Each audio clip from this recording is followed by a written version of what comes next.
My name is Mariya Taher, and I'm a co-founder of Sahiyo. I've been working in the realm of gender violence for about 9 years. I've worked on issues from domestic violence to trafficking to female genital cutting or mutilation.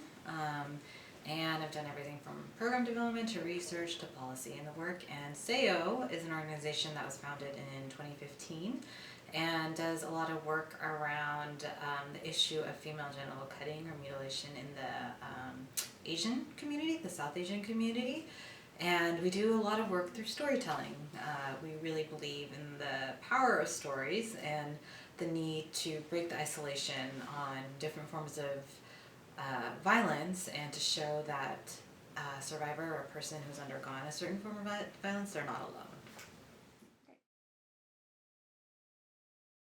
I think it's in my blood. I think I've been an advocate since I've been a child. I just probably didn't really realize it. But I've always had this interest in looking at women's issues and looking at sort of the context of like gender norms and how that's impacted women and the roles that they do or they don't play. And I think from there, just really learning about domestic violence and looking at violence in general. And for me personally, female genital cutting is an issue that is many of my friends and family members have undergone. It's something that I'm actually a survivor of too. And so understanding those, how gender can really impact violence or be contributing to violence is something that it just felt like I had to go into that, and it's something that motivated me into going to become an advocate for women's rights. Sayo focuses work on South Asian communities, particularly in India. I do a lot of work around looking at the communities here in the US, but also just diaspora communities worldwide.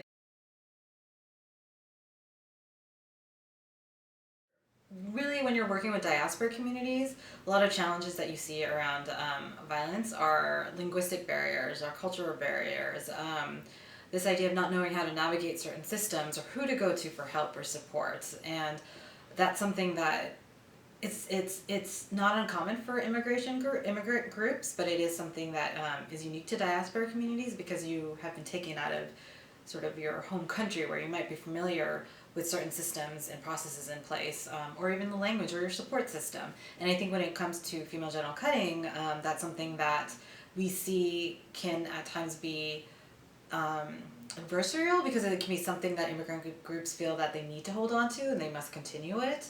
And so it's something working against those ideas of tradition and culture, and this is something from the home country. So I think that's what, for diaspora communities, that's a very particular challenge that we're facing.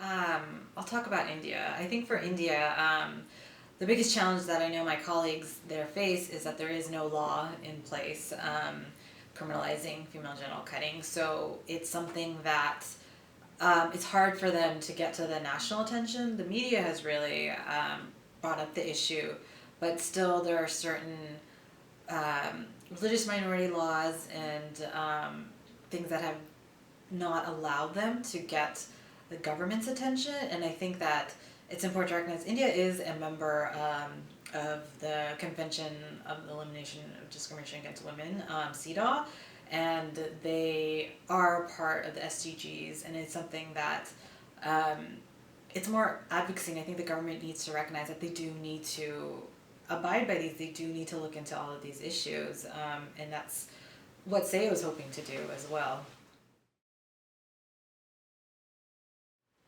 In terms of advocacy, I think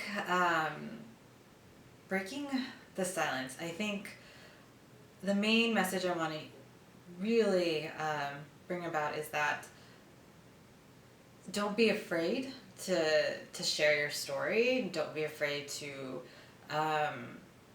bring attention to something that is important to you. I know in the work that we've done, we've had a lot of people who have reached out to us and want to become an advocate, want to share their story, but they are so afraid of what will happen to them if they do. And I think that Realize that you have support out there, and maybe some of that is finding out who that support is. But don't be afraid to like reach out and to ask questions to change norms.